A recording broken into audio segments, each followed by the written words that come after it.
कि भविष्य में खाद्यान्न जो तेल हैं वो सस्ते हो सकते हैं, लेकिन क्या आपको पता है कि भारत में पेट्रोल और डीजल सस्ते क्यों नहीं हो सकते? आज का सेशन उसी पर है साथियों। बात यह है कि निर्मला सीतारमण जी जो भारत की वित्त मंत्री हैं, उन्होंने हाल ही में कहा है कि भैया हमसे ना हो पाएगा। क्या नहीं हो पाएगा? Petrol, diesel, LPG gas cylinder इनको सस्ता नहीं कर पाएंगे। और फिर एज यूजुअल बस बच गए भाई साहब नेहरू जी, अदरवाइज भाई साहब लपेट लिया जाता उनको भी। मैडम ने कहा कि भाई all credit goes to UPA government. UPA government ने ऑयल बॉन्ड जारी किए थे, उन ऑयल बॉन्ड के कारण मैं अपना जो तेल है वो सस्ता नहीं कर पा रही हूं, पेट्रोल डीजल सस्ता नहीं कर पा रही हूं। फिर लोग खोपड़ी खुजालने लगे, बोले ऐसा क्या हुआ था भाई, ऑयल बॉन्ड था क्या, हमको तो यही नहीं पता। यूपीए गवर्नमेंट के ऑयल बॉन्ड आज भारत सरकार बोल रही है कि मैं इसके कारण तेल सस्ता नहीं कर पा रही हूं। ऊपर से चला गया भारत सरकार के कि यार ये क्या चक्कर हो गया। आइए तो आज के सेशन में आप यही सीखने वाले हैं कि जो अपना यूपीए सरकार थी, मनमोहन सिंह जी की जो सरकार थी, उसमें ऐसी कौन सी चीज हुई थी, वो ऑयल बॉन्ड क्या था जिसके चलते हुए निर्मला सीतारमण जी ने कहा तेल सस्ता नहीं हो पा रहा है और नहीं हो पाएगा, लोड मत लो। और तुमको क्या लगता है मैं एक्साइज ड्यूटी कम कर दूंगी? नहीं हो पाएगा, मस्त रहिए। अब भाई साहब लोग ढूंढ रहे हैं कि यार कांग्रेस तो कह रही थी कि विरोध के नाम पे तेल के दाम इतने ऊपर चढ़ गए, अब ये विरोध कैसे करेंगे? तो आइए आज आपको पूरा मुद्दा समझा देते हैं, फिर आपको जिस तरफ बैठना हो उस तरफ बैठ जाइएगा। मुद्दा समझिए साथियों। हाल ही में केंद्र सरकार ने तर्क दिया कि पेट्रोल डीजल ना हो पाएगा भाई हमसे कम, और नहीं हो पाएगा इसके पीछे इन्होंने पूरी तरह से जिम्मेदार ठहरा दिया ऑयल बॉन्ड को। आपने सोचना है यार मैंने जेम्स बॉन्ड तो बहुत सुना है, ये ऑयल बॉन्ड क्या है? अब ये ऑयल बॉन्ड क्या है इसको समझना है आपको, किस प्रकार से एनडीए गवर्नमेंट ऑयल बॉन्ड के ऊपर चर्चा कर रही है। आइए अब एक एक करके आपको जानकारी देते हैं। निर्मला मैडम जी ने कुछ बातें कही हैं, और बातों को समझने से पूर्व ना आपको पहले यह समझा देता हूं ऑयल बॉन्ड होता क्या है। देखो बेटा बात ऐसी है, मैं आपको पहले बताता हूं, थोड़ा सा इसका इतिहास है, उस इतिहास को भी मैं आपको बता देता हूं ताकि वो इतिहास समझने में दिक्कत ना आए। साथियों आप लोगों को अगर याद हो तो अपनी सरकार है ना, उस सरकार ने आज पेट्रोल और डीजल को पूरी तरह मार्केट आधारित कर दिया है। मार्केट आधारित का मतलब हुआ कि भाई पेट्रोल डीजल के दाम कितने बढ़ेंगे, बोले ये तो अंतरराष्ट्रीय बाजार तय करेगा। हमने नहीं देखा वो अंतरराष्ट्रीय बाजार में कहां लगती है वो हाट जहां तेल बिकता है कि इतने रुपए किलो तेल ले लो। लेकिन आपको जानकर के कुछ मैं फैक्चुअल डेटा देना चाहूंगा। वर्ष 2002 से शुरुआत हुई थी इस बात की, 2002 पेट्रोल के साथ 2010 और डीजल के साथ 2014, जब भारत सरकार ने इन तीन चीजों को, किस किस चीज को, वर्ष 2002 के अंदर जो हवाई जहाज का ऑयल है वो, 2010 के अंदर पेट्रोल के ऑयल को और डीजल को 2014 में, इसको पूरी तरह मार्केट पर छोड़ दिया था। मार्केट पर छोड़ने का अर्थ हुआ कि अंतरराष्ट्रीय स्तर पर बहाव बढ़ेंगे अगर कच्चे तेल के, तो ये भी महंगे हो जाएंगे। ठीक है, चलिए ये बात भी समझ में आ गई। तो फिर क्या हुआ, ऑयल बॉन्ड की कहानी कहां से आ रही है, अब आपको ऑयल बॉन्ड समझना होगा। साथियों होता क्या था ना, पहले आपको मैं समझाता हूं 2014 से पहले की कहानी। 2014 से पहले की कहानी, ये तथ्यात्मक जानकारी है, पहले इसको समझ लेना। 2002, 2010, 2014, अब इससे इसके बीच की एक कहानी है वो समझनी है, क्योंकि यहां पर एक साल है जिसका नाम है 2012। अब मैं आपको वो बात बताता हूं। साथियों एक शब्द होता है सब्सिडी। अब आप पूछेंगे सर ये सब्सिडी क्या होता है, मैं आपको सब्सिडी सिखाता हूं। साथियों ऑयल सब्सिडी को समझने के लिए मैं आपको एक तथ्यात्मक जानकारी देता हूं, आप उसको समझना। और जितने भी विद्यार्थी लाइव हैं उन सबसे एक छोटा सा निवेदन है, वीडियो को लाइक कर दो, शेयर कर दो, ताकि लोगों तक ये जानकारी पहुंचे। बहुत अल्टीमेट चीज सिखा रहा हूं। और हां, रोजाना सुबह 10:10 पर अनअकैडमी पर फ्री करंट अफेयर का मंथली रिवीजन करा रहा हूं, उसका लिंक कमेंट बॉक्स में क्लास खत्म होने के बाद मिल जाएगा, क्लास में पहुंच जाना। ठीक है, चलिए आज मैं आप लोगों को मार्च का करंट अफेयर रिवाइज कराऊंगा। यूज माय रेफरल कोड अंकित 10। अब सुनिए साथियों, जबरदस्त बात बताता हूं। साथियों हुआ क्या कि अब एक कंपनी है जिसका नाम है जैसे IOCL, Indian oil corporation, HPCL, ये जितनी भी HPCL ये कंपनी जितनी भी हैं, ये तेल बेचने जाती हैं मार्केट में। आप जाते हैं तेल भरवाने के लिए, ठीक है। अब ये तेल बेचने के लिए मार्केट में गई, इनने कहा सरकार से, जैसे मान लीजिए कि कोई भी XYZ सरकार है, इन्होंने सरकार से क्या कहा, पहले इस तथ्य को ऐसे समझिए। बोले सर बात ये है कि हम है ना 90 रुपए लीटर तेल नहीं बेच सकते। दोबारा सुनिएगा, एक समय की बात है, मान लीजिए कि पेट्रोल की बात कर रहे हैं हम 2008 की, जब तक ये मार्केट डिपेंडेंट नहीं हुआ था। पेट्रोल मार्केट डिपेंडेंट कब हुआ? 2010 में। उससे पहले की बात करते हैं, 2008 में 90 रुपए लीटर मान लीजिए पेट्रोल बिक रहा था। अब क्या हुआ, सरकार ने देखा, सरकार से मतलब किस कंपनी ने कहा, मान लीजिए HPCL है या फिर IOCL है, इन कंपनियों ने कहा सर 90 रुपए लीटर बेच नहीं पा रहे हैं, हमारी जेब में आकर के तेल पड़ता है 96 रुपीज लीटर, हमें कितने का पड़ रहा है? 96 रुपए लीटर पड़ रहा है, और आप कह रहे हो जनता को 90 रुपए लीटर दो। सर हम कैसे कर पाएंगे, हम मर जाएंगे, इतना पैसा नहीं बचा था सर हमारे यहाँ पे, हम रिफाइनरी भी देते हैं, हम टैक्स भी देते हैं, हम एक्सपोर्ट से इंपोर्ट भी लेते हैं, सब कुछ करते हैं आपको देने के बाद, और आप कह रहे हो कि जनता को 90 रुपए लीटर में दो। सर कैसे होगा ये? सरकार ने कहा सुनो, तुम्हारे कितने रुपए में पड़ता है ये तेल? बोले सर हमारे 96 रुपए लीटर पड़ता है। बोले ठीक है, तुम्हारे 96 रुपीस लीटर पड़ रहा है, एक काम करो, ये 96 रुपीस लीटर ही तुम समझो कि तुम्हारे लिए 96 ईयर, तुम बेच भी 96 में रहे हो। बोले कैसे समझ ले सर, 90 में दिलवा रहे हो आप? अरे यार ये जो 6 रुपए का डिफरेंस है ना, कौन सा? जो तुमने नहीं चुकाया, जो जनता नहीं दे रही असल में, वो 6 रुपए मैं दे दूंगी यार, क्या चिंता कर रहे हो? किसने कहा? सरकार ने कहा। सरकार ने क्या कहा?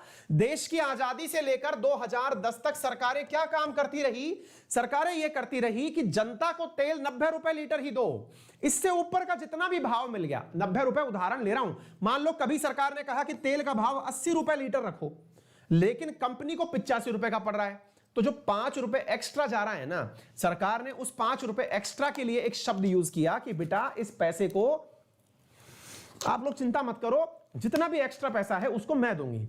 ये जो सरकार पैसा देने की बात कर रही थी बेटा, इसी को कहा जाता है सब्सिडी। क्या है ये? सब्सिडी है। तो ये जो सब्सिडी की सवाल बात करी ना, ये 6 रुपए सब्सिडी हुआ, 80 का 90 रुपए हुआ, ये सब्सिडी था। अब सोच के देखो, ये सब्सिडी को अब सरकार कब देगी? आप तो यही इंतजार करेंगे कि भाई भारत सरकार है, कंपनियों को पैसा चुकाती होगी। सरकार उससे भी आगे का गेम खेल गई। क्या खेल गई? यूपीए गवर्नमेंट ने एक तगड़ा गेम खेल दिया।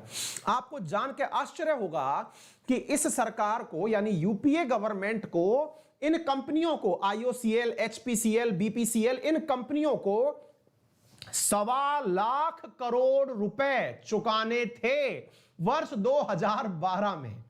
यानी कि इस सरकार के ऊपर सब्सिडी का जो पैसा चुकाने का बजट बनकर के आया, वो कितना आया?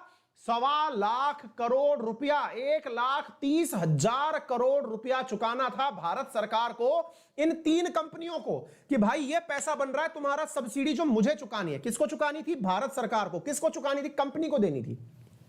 सरकार के पास पैसा नहीं था, सरकार के पास पैसा नहीं था, लेकिन सरकार तो सब जानती है। सरकार ने एक वादा किया। वादा क्या किया? एक पन्ना उठाया, उस पन्ने पर लिख करके दे दिया, चिंता मत करो, पैसा तुम्हारा मिलता रहेगा, क्योंकि भारत सरकार का वादा है, और तुम्हें इस बार पैसा ऐसे ही नहीं मिलेगा। यह समझो कि तुम्हारा पैसा हमारे पास कर्ज है, और कर्ज पर भारत सरकार ब्याज चुकाएगी, और भारत सरकार ब्याज चुकाएगी आने वाले समय तक। मतलब तुमको पैसा देना था, हम देते, हमारे पास नहीं है, लेकिन हम तुमको ब्याज चुका सकते हैं। और ब्याज कितना चुकाएंगे? आपको जानकर के खुशी होगी, आश्चर्य होगा, दुख होगा। 10,000 करोड़ रुपए सालाना ब्याज चुकाती है भारत सरकार। जी हां साथियों, वो जो 1.25 लाख करोड़ रुपए अपने ही देश की 3 कंपनियों को भारत सरकार को देने थे, उस पर भारत सरकार 10,000 करोड़ रुपए सालाना ब्याज दे रही है, क्योंकि पैसे नहीं थे उस समय सरकार के पास। तो निर्मला सीतारमण जी ने जो हाल ही में बम फोड़ा है, वो ये कहा है कि जो यूपीए गवर्नमेंट थी ना, ये यूपीए गवर्नमेंट हम लोगों के ऊपर फोड़ गई 1.25 लाख करोड़ रुपए का बजट। हमारे ऊपर कितने का बजट फोड़ गई? 1.25 लाख करोड़, 1,30,923 करोड़ रुपए का बजट फोड़ गई। अब ये जो बजट फोड़ गई हमारे ऊपर, और ये जो जानकारी दी गई ना, 1,30,000 करोड़ क्या था? इसी को नाम दिया गया ऑयल बॉन्ड। यही है वो ऑयल बॉन्ड जिसमें कि भविष्य में पैसा मिलता रहेगा। यानी कि आपको चिंता करने की जरूरत नहीं है, आप आराम से खुश रहिए। आप देख सकते हैं साथियों, भारत सरकार ने अभी तक कितना ब्याज चुकाया है, यहां पर कुछ डेटा से अंदाजा लगा सकते हो। देखो, ये ब्याज चुकाया गया है भारत सरकार के द्वारा। जो भविष्य में सरकारें आई, तो निर्मला सीतारमण जी ने कहा कि मैं एक्साइज ड्यूटी वगैरह कैसे बंद करूं, जो पुराना जो था तुम्हारा कर्जा, वो चुका रही है सरकार। मेरे ऊपर ऑयल बॉन्ड का कर्जा है, मैं इस 10,000 करोड़ को अगर नहीं चुकाऊंगी तो ये कंपनियां तेल देना बंद कर देंगी, तेल देना बंद कर देंगी। और एक तरफ तुम कह रहे हो कि एक्साइज ड्यूटी कम करो और ये कम करो और वो कम करो। कैसे कम करें? क्योंकि आपका ही दिया हुआ ऑयल बॉन्ड हमारे सिर पर फटा है बम बन करके।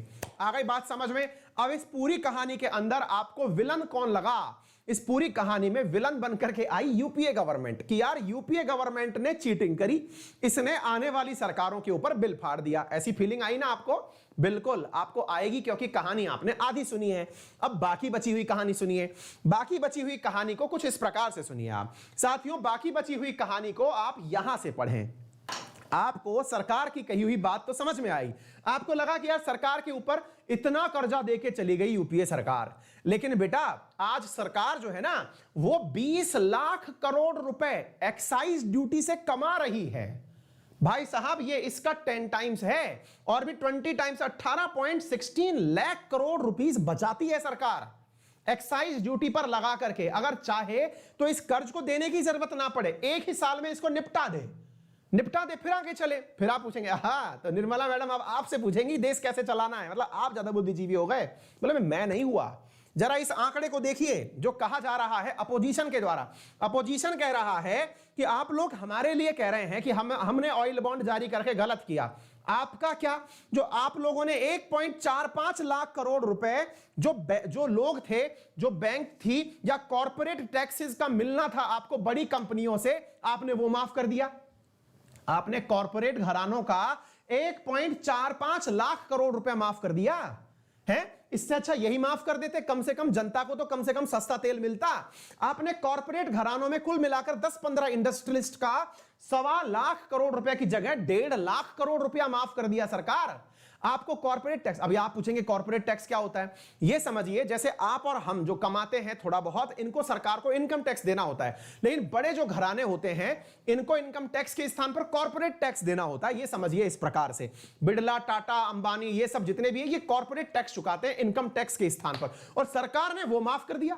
बोले वाह साहब वाह, इससे अच्छा यही माफ कर लेते। और तो और सरकार जिस बात को बोल रही है वो अधूरा था, अब पूरा हम कर देते हैं। पूरा ये अरुण जेटली जी को ये मॉडल समझ में आ गया। जाने से पहले उन्होंने 2017 में बैंकों के ऊपर भी इसी प्रकार का बॉन्ड जारी कर दिया कि जो बैंकें घाटे में चल रही हैं, जो बैंकें सरकारों को, ये जो इन कंपनियों को जिस तरह से मतलब यूपीए करके चली गई थी, बिल्कुल वैसे ही साथियों सरकार ने मॉडल अपनाया और उनको यह बात समझ में आ गई। किसको समझ में आ गई? अरुण जेटली जी को। और वो जाते जाते बैंकों से बोल दिए, क्या बोल दिए कि बैंक वालों, तुम लोगों को कहा गया था कि जनता के खाते में पैसा ट्रांसफर करो। बैंक वालों तुमसे कहा गया था कि जनधन आधार अकाउंट खुल रहे हैं, इसमें इतना पैसा मेंटेन करो। तुमको जो खर्चा हो रहा है लोड मत लो। मैं एक आइडिया लेके आया हूं। क्या आइडिया है? आइडिया यह है कि 2.11 लाख करोड़ रुपए तुम लोगों के अंदर हम जो तुमको देने वाले थे, तुम्हें घाटा हुआ ना, जाओ तथास्तु करता हूं। अब एक काम करो, तुम्हें यह पैसा बॉन्ड के रूप में मिलेगा। और बैंकों को भारत सरकार ने एक नया आश्वासन टिका दिया 2017 में, जहां यूपीए टिका चुकी थी ऑयल बॉन्ड, यहां पर बैंक बॉन्ड सरकार ने टिका दिया और वो एनडीए गवर्नमेंट में था। यानी कि कर्जे को आपने जितना कर्जा लिया उसको अब किस्त में बांट लिया। सरल रूप से यूं समझिए, या बैंकों को जो प्रॉमिस दे रखा था कि आपका पैसा लौटाएंगे, अब हम आपको वो किश्तों में लौटाएंगे। ये प्रक्रिया थी जो बॉन्ड की प्रक्रिया है। तो भाई सरकार कोई सी भी कम नहीं है। अल्टीमेटली आप और हम जो है ना इन भारी भरकम शब्दों के बीच में फंस जाते हैं। अल्टीमेटली मुद्दा इतना है कि अगर विलिंगनेस होना, जो इसको शब्द दिया जाता है पॉलिटिकल विल, चाहे फिर वो यूपीए की हो, चाहे वो एनडीए की हो, चाहे आम आदमी पार्टी की हो, चाहे समाजवादी की हो, या फिर किसी भी सामान्य पार्टी, कोई सी भी जनता पार्टी की हो, भैया बात यह है विल होनी चाहिए जनता को लाभ पहुंचाने की। अब वो विल कैसे दिख रही है वो आपके सामने है। उम्मीद है इस संपूर्ण विश्लेषण में आपको यह समझ में आ गया होगा ऑयल बॉन्ड क्या है, ऑयल बॉन्ड की राजनीति क्या है, ऑयल बॉन्ड बोल करके यूपीए कांग्रेस किसको, एक प्रकार से यूपीए और एनडीए आपस में एक दूसरे के ऊपर जो बम गोला चला रहे हैं वो मुद्दा क्या है। उम्मीद है आपको पूरा की पूरा तथ्य समझ में आ गया होगा। तो ये सारी जानकारी, वाई मच एंड मोस्ट, ये आर्ग्यूमेंट जो चल रहा है, ये पूरी जानकारी मैंने इंडियन एक्सप्रेस के एक्सप्लेनेशन से ली है। हाँ जी साथियों, उम्मीद है आपको ये बात भी